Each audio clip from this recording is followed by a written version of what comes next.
What a finale, ladies and gentlemen. Oh my gosh. I cannot wait to rewatch this entire season. There's a lot of stuff I want to say, ladies and gentlemen. We're going to review the episode. We're going to talk about hard stuff like what should be done with Ray Stevenson's character. And we're going to talk about what this means next for the galaxy, for the MandoVerse. Before we get into it though, it is actually going to be a big gap in real life between Star Wars projects. So when this video is posted, 15 minutes before this, I posted a poll on the community tab that asks all of you what Star Wars projects, videos you would like to see me do next. I'm genuinely curious what my fellow fans, what you guys would like to see next, what interests you, since there's going to be this massive gap between Star Wars projects. So if you've been enjoying the channel, consider going and dropping your opinion on that poll. Now we've got a lot to talk about. In the first scene of this episode, one of the things I really liked was, just like the old Thrawn books, he refused to call the New Republic by anything except the Rebellion. I love that lore stayed canon. He also told Morgan that he was defeated by a single Jedi, which he was referring to the finale of Star Wars Rebels, and he swears he will never let that happen again,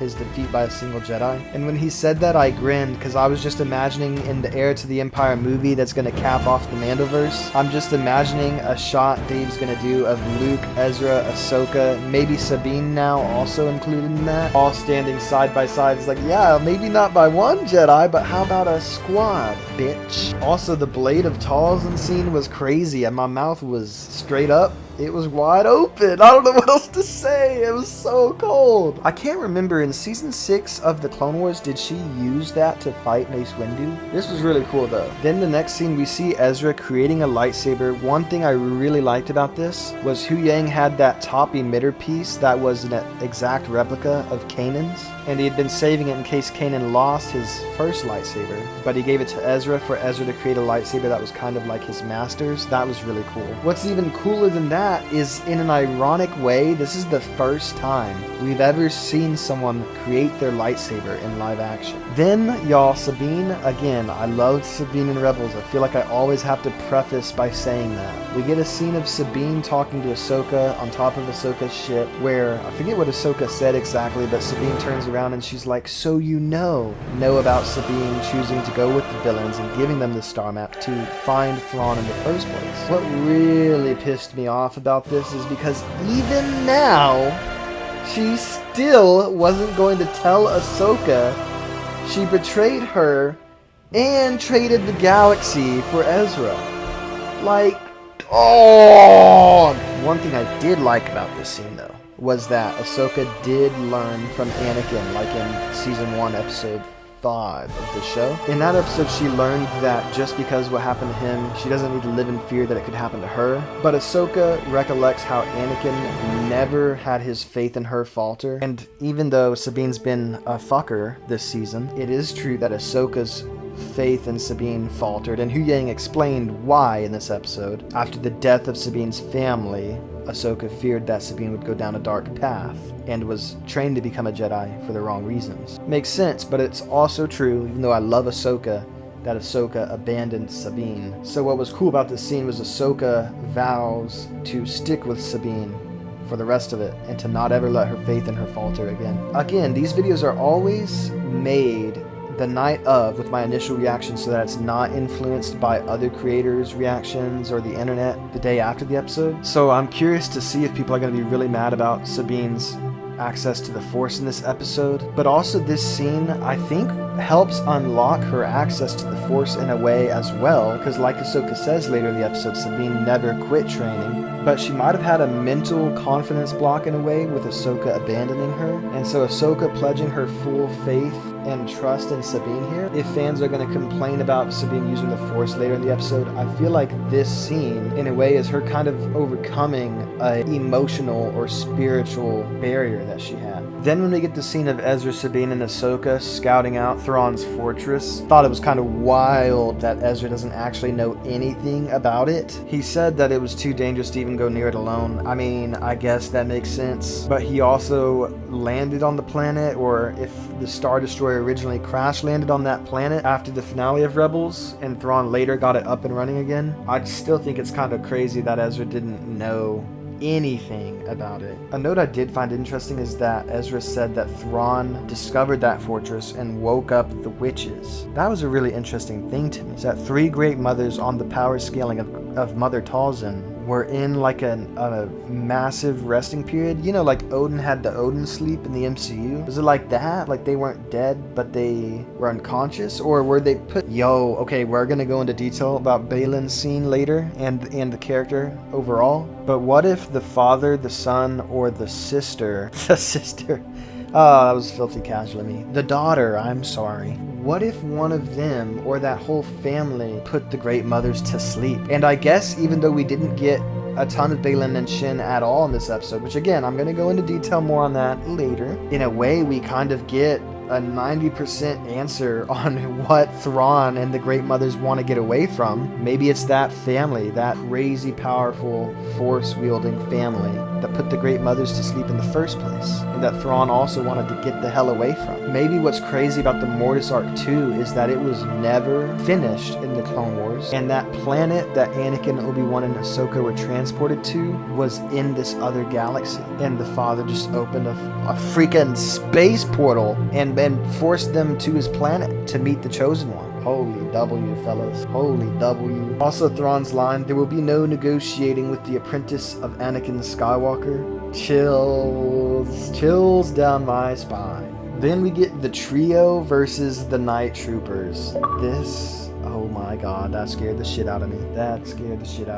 I just got a message from a friend, bro, have you seen the Ahsoka finale? Fuck yeah, brother. But I'm currently banned on Xbox for the 7th time. Let's go. So I can't even answer my friends. So much fun. Love Xbox. Fuck you, Xbox. But this fight against the Night Troopers was really cool. I enjoyed getting to see Stormtrooper, Night Trooper fellas getting sliced up, cut up, stabbed, shot. It was a lot of fun. It's been a hot minute since we've seen it. Not since season 2 Mando finale. Actually, yeah, not since season 2 Mando finale. Then we get the ritual where Borgin... I can't fucking speak, y'all. I'm too excited. I want to watch the episode again. Morgan Elsbeth gets truly turned into a night witch. Holy shit. That was cool.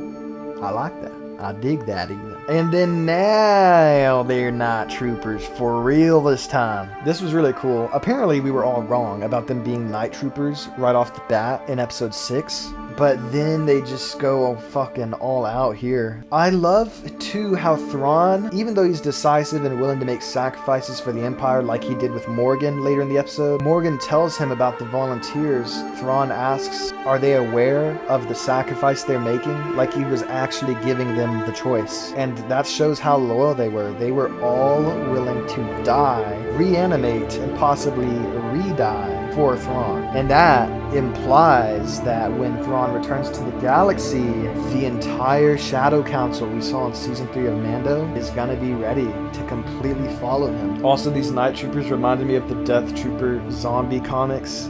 Those were crazy and terrifying. So like I just briefly mentioned, Thrawn tells Morgan to sacrifice herself for the Empire, and as he walks away, she whispers for Dathomir, showing her true loyalties. So maybe even though in season 2 of Mando, we had the reveal that she was working with Thrawn. Maybe Thrawn thought this whole time that she was this useful object to him. But even then, even though Thrawn's smarter than her in every way, maybe she was also using him just for the chance of her people to rise again. And if that is what she was thinking, she succeeded as well. Then the Death Troopers for real became Death Trooper fellas, and Sabine was able to successfully use the Force to pull the lightsaber, as well as to push Ahsoka onto the Chimera. Now, like I said, this is going to be really interesting to see if fans are peeved off about that. I can't lie, I was grinning during the episode. There were so many hype-ass fight scenes that in the moment I didn't care. Right now, I feel like I'm justifying it right after the episode by the mental block of her master Ahsoka leaving her, being gone, plus her constant training. The Force flows through all, so Sabine was truly able to use it. And this is going into that expansion of the use of the Force we got in episode 2 of this show. It'll be interesting if fans are upset about this, because even though it was always usable and flows through everyone. Look, Obi-Wan said in the original Star Wars movie, this has been a thing since the original Star Wars project. I guess this goes to show even the likes of Din Djarin and Han Solo could have used it if they cared to dedicate the time to grow their connection and mind to it. Ezra trusting Sabine to force him across the gap was really cool, felt very Star Wars Rebels. Ahsoka versus Morgan was awesome as Ahsoka retreats up the tower, and then Sabine staying with Ahsoka since Ahsoka said she'd never leave Sabine's side again. That was a W, I won't lie. And then Ahsoka's ship takes off as Thrawn destroys his fortress, just like in The Hobbit 6. I really love this next part. So I had a slight misunderstanding and lore failure in the episode 7 review. Not all of the Thrawn books were uncanonized, only the originals were. So the last trilogy that Timothy Zahn did is actually canon, which I somehow didn't know. Maybe I'm a filthy casual after all, but that's actually really exciting, and now I want to order that whole trilogy. So with that said, Thrawn reveals that he knew Anakin. He concluded Ahsoka's strategy would be similar, and then, as he says, long live the Empire, he escapes. I think a lot of us predicted this. Once we saw the reveal of this episode's runtime, I feel like it became very obvious before even seeing it that this would be a cliffhanger episode. And again, maybe after time, this won't sit right with me, but I just, right now, I can't lie. I have chills still. I'm gonna rewatch the episode as soon as I'm done editing this. This was dope. This is also a welcome twist on the foreshadowing in episode 7 from Ezra. In that episode, Ezra said that he can't wait to get home. To hell with foreshadowing, he's the only one that actually makes it. Now, this is gonna be a fucky thing to talk about. This is exciting, but we get Baylan standing on a statue of the father's arm that has a statue of the son carved into the mountain on the father's left, and what looks to be a decimated statue of the daughter on the father's right. This in itself was fucking dope. Before we get into what this means in universe, let's talk about the in real life meaning. So the MCU, and again, there's no way you can word this right. The MCU was dealt a horrible hand with Chadwick Boseman's passing, and no matter what you do, you're gonna piss people off. If you were to recast to make the actual MCU stay in the best making sense way it can, there would be people that are like, how dare you? And then you don't bring Chadwick back. There's people that are like, what the hell is wrong with you? His family said it was okay. And there's just no good answer you can give there. And the director of Black Panther 2 did the best job he could, and without Chadwick, the movie didn't break $1 billion like the first. And obviously the more crucial detail, the more important thing, is the actual, in real life, person. And I think it's also true, even though of course Chadwick is more important than the movie, it is also true that it drastically decimated how good the movie could have been. And I'm acknowledging, and don't you get mad at me, don't you get mad at me, I'm saying, of course, it was to honor Chadwick, and that was the best choice they could make. And now they're getting the same hand dealt to them with Star Wars. And again, the thing is, they can recast Ray Stevenson's character, Baylan Skoll, but then will people still be mad? Will people say no matter what? Will that actor get harassed online like the Rose Tico actress? The Rose Tico character was horrible, but Kelly Mary Tran didn't deserve death threats. The Baylan character was great. So is the next best actor, if they choose for an actor to take that place, are they gonna get told to fucking kill themselves because they aren't Ray? You know? And this is all just drama. There's so much drama. And again, like I said with the Chadwick example, the most important thing is what's best for Ray's legacy, for the actual person. Even though we all love Star Wars, what would his family want? Would they be happy with Ray's last acting performance and be glad to see another actor pick it up and carry on the character's legacy? Because clearly after this season, they never meant for their villains to die, for their big villains to die. This was clearly all cliffhanger setup for Ahsoka Season 2, Mando Season 4, the Heir to the Empire movie. I'm just wondering what they do now, because again, no matter how I say this, it sounds bad. Star Wars was dealt a bad hand with this. That is true. And it is also true, the actual person and his family, what they want is more important. So I don't know what happens now. I have no clue. And I hope what I said doesn't sound offensive. That's how I see it from both points of views. And again, I love Baylan. I love Ray Stevenson's performance. He did amazing. And now, no matter what Lucasfilm does, there will be people mad at them. So just, we'll see what happens, ladies and gentlemen. Now to get into the actual in-universe, in Star Wars, what this means. Not about the real life, what the hell is going to happen now. If they do recast Baylan and continue on with an actor that is humble, passionate, makes clear how much they admire Rey and are proud to pick up the character after his last performance, if they do that, there's a lot of really cool stuff that could be done now, because I really feel like this one Baylan scene, even though I'm sure there will be a complaint from people that we didn't get more of him in the finale. Hell, I predicted that he would die in the finale. I admit I was wrong. I was dead wrong. Even without any words in his scene, they revealed that he was seeking power granted by the Father and the Son, possibly. And I think with him looking off into the distance, he's looking at what the Father statue's hand is pointing at. But Baylan is on his journey to get the power to cease all war, which is why he didn't care what Thrawn was up to, because his plans include stopping Thrawn himself. And it felt really odd that he abandoned Shin in episode 7, but maybe it was because either he selfishly wanted the power for himself, or he knew that Sabine did have desires for her own forms of power and glory, and he sent her on her separate way. I'm still not sure how I feel about that. If they do recast Baylan, again, man, maybe they'll get fucking flamed for it, but I won't lie, I'm really excited to see what happens next with Baylan's character. See, blah, blah, blah. I feel like this show's ending kind of confirms for me that Season 4 of Mando and Season 2 of Ahsoka, and Skeleton Crew, of course, are all going to happen before the Heir to the Empire movie. So I think that the movie will be pushed back a few years. We also get Shen's scene, and her lightsaber to me does look full-on red here. Maybe I'm being a dumbass, but I think it looks red here.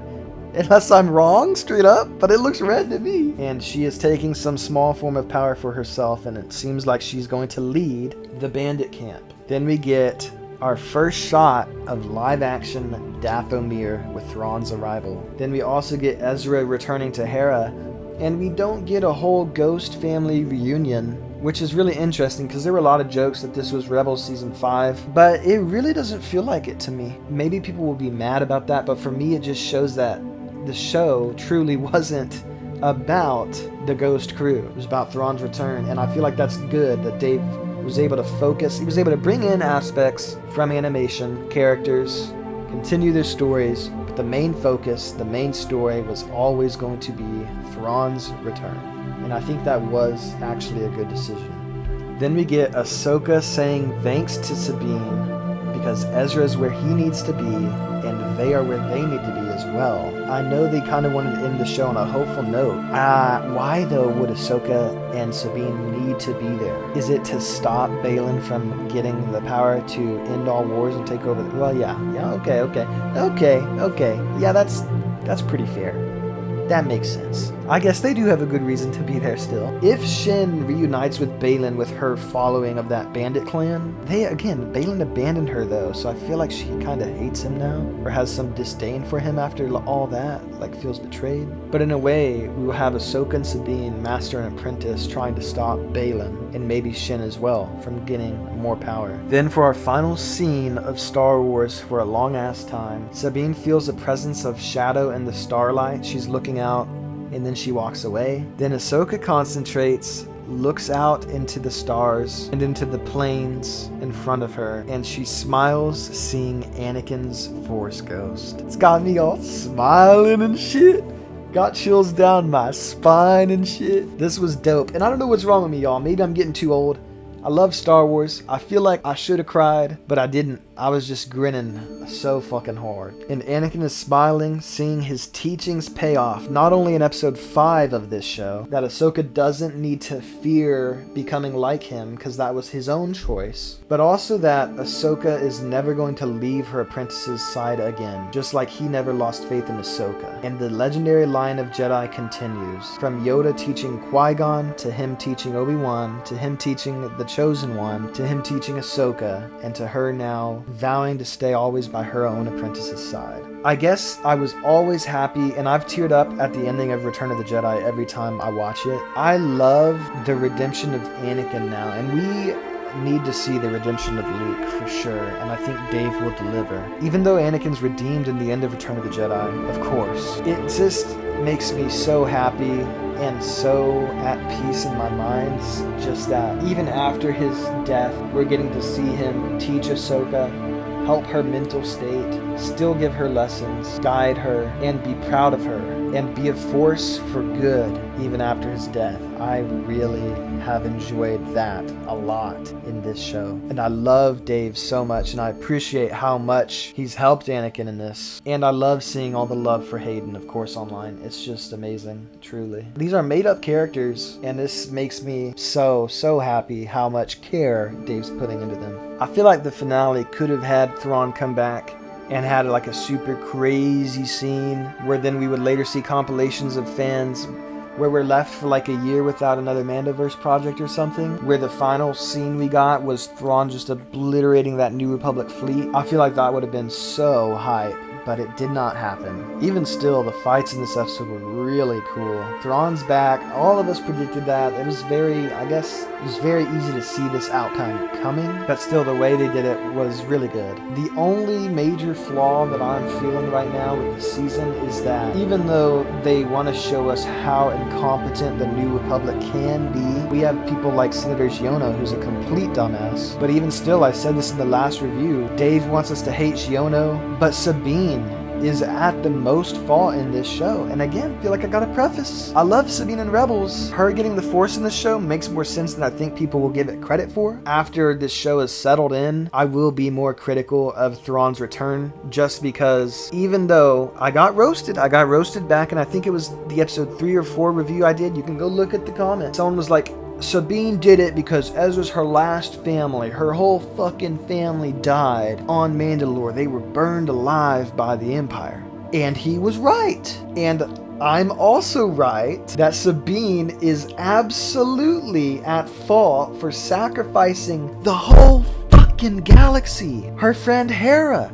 her friend Zeb, her friend Hera's son, the rest of the Mandalorians, all of the innocent children, all the innocent women, everybody that dies going forward at Thrawn's hands or at the Empire's hands, the blood is on Sabine. And now I understand, y'all, you're gonna say, Dave, let Dave cook, let Dave cook. I will fucking let Dave cook, don't you worry. I am seeing Sabine doing a major ass play. This is a call out, y'all. Prediction. We're going prediction section now of this video. Sabine's gonna do some crazy shit to redeem herself. I know that's coming. And she better do it, cause her character's looking sus as hell right now, for sure. Without a doubt. But I also believe, without a doubt, like Dave's cooked, absolutely, he will have Sabine redeem herself at some point. Maybe not until the movie. We'll probably get an arc in season 2 of Ahsoka where she's depressed and she's like, this is all my fault. And I'm gonna be like, hell yeah, it's your fault. And then she's gonna do some crazy heroic shit in the end. But still, it doesn't change the fact that she's pissing me off.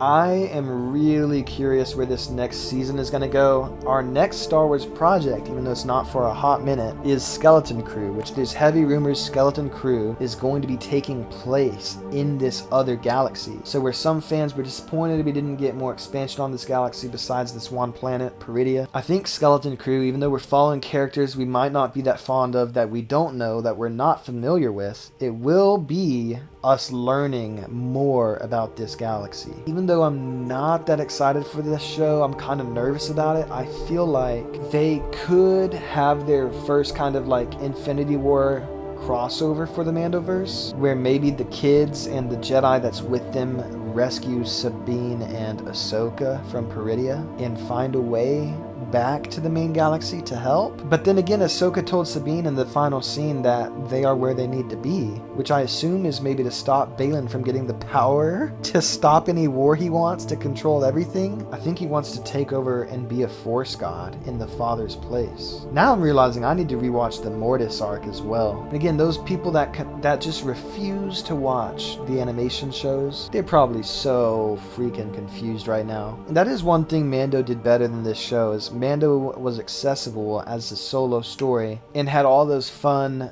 tiny details and Easter eggs for us big nerds. Ahsoka was different though. I do accept that this show is probably definitely harder for filthy casuals to get into, especially with this scene of Balin on top of a statue of the father that could be older than Hu Yang himself, who's over 25,000 years old. There's so much lore and mystery. Oh my god, I don't even know what to say. I'm a happy fan, ladies and gentlemen. One thing I'm curious about is there were rumors that season 4 of Mando might be turned into a movie. I actually hope they don't do that, because a movie, if you think about it, would be maximum 3 hours. And what sucks about that is they're thinking about changing the Mando season 4 into a movie because of how season 3 did, but that performance was an own shooting yourself in the foot, because if we get a Mando season 4, that would be over twice as much, almost 3 times the content of Mando season 4 being a movie. The show can be almost 8 hours, so we would be missing out on so much plot and development, but maybe other people would say we're missing out on filler. But for example, like the filler in the Bad Batch season 2, I enjoyed the banter and relationship between the brothers and stuff like that, you know, and I feel like that definitely added to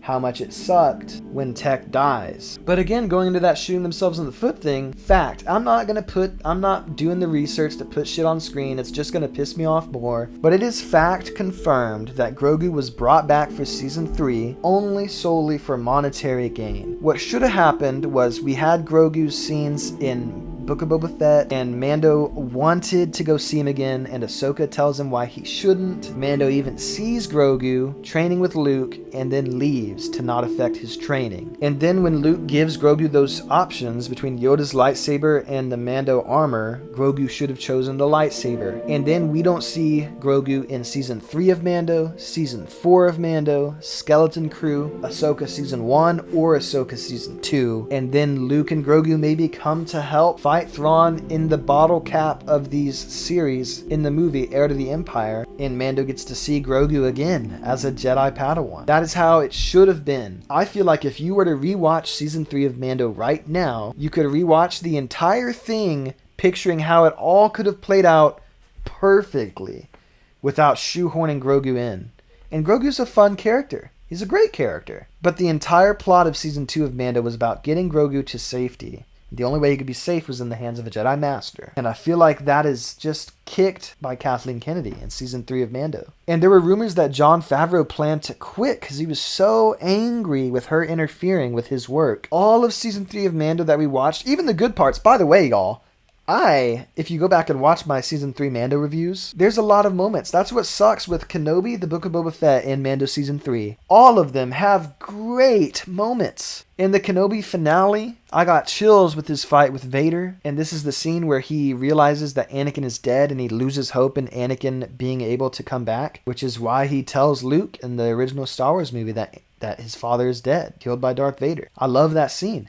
And I actually did. I can admit this, fellas. I teared up when Obi-Wan was telling Leia the qualities of her father and mother that she has. I love that scene. So again, there's scenes from those 3 projects that I adore and wouldn't trade for the world. But as a whole, the project struggled. What sucks with Mando season 3 is it was so unnecessary. It was set up perfectly, and this Kathleen Kennedy fella can't keep her filthy paws off of anything. And it just pisses me off. Pisses me off especially because Dave and John have been doing such a good job, and this chick interferes for monetary gain. That's crazy. Imagine wanting to make more money.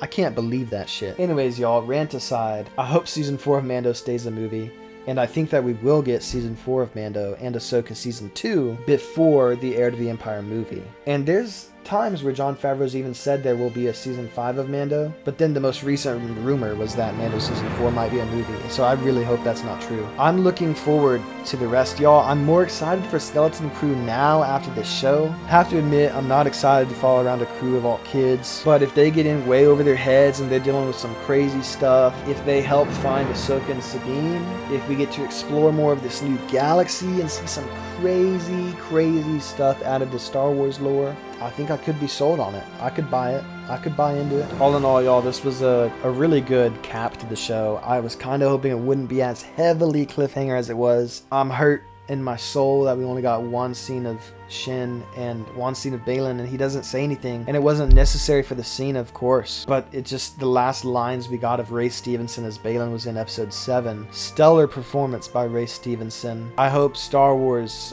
makes the right choice with what to do with that character. Yeah, y'all, that's gonna be drama down the line, I can already tell. But I loved his performance. I loved everyone's performance. Rosario Dawson was so great. The Sabine actress did a good job, don't get me wrong. She did what she was supposed to. And Sabine's character was pissing me off for a majority of the season, which if you've seen all these reviews, you know. And I think she's gonna come in big and redeem herself at some point down the line. Also, ladies and gentlemen, how Starkiller pulls down the Imperial Star Destroyer in the non-canon game. I'm calling this now, prediction. I believe that we will see Grandmaster Luke Skywalker pull the Chimera. And I know this is bold, y'all, but I feel like I don't make predictions enough, and I just kind of react to how I like the episode and say shit. And that's what I'm here for. That's why you're here. This is going to be a hard prediction. Maybe y'all are going to think it's way out of line. I think Grandmaster Luke Skywalker will have a scene, maybe in the Heir to the Empire movie where the budget is massive, where he pulls the Imperial Star Destroyer, the Chimera, out of orbit and to the ground. And getting to see canon Luke do that would feel so nice, especially after the butchering of him in The Last Jedi. It would be so nice to just show the true power of Luke, and I really hope we get that. And with the ending of the show, I think it's inevitable that we will get to see our OG trilogy trio back together. Maybe not until the MandoVerse movie. We'll see. With that said, ladies and gentlemen, this is going to be a 9.4. This was an amazing episode. I really liked it. It makes its way into my top 3 episodes of the season. I can't wait for more, but it's gonna be a long ass time. If y'all want more Star Wars content from this channel, feel free to vote on that community poll and let me know which of those kind of videos appeals to you most. I can't wait for more. I love it. So if you have your own opinions and comments you want to drop in the description, in the comment section, feel free to do so. Like the vid if you like the vid. I assume you did if you're here to the end. This is a long ass video. And thank you again for all your support. We're closing in on 500 subscribers. So I truly appreciate all of you so much. Thanks for watching, and I will see y'all in the next one. Peace out.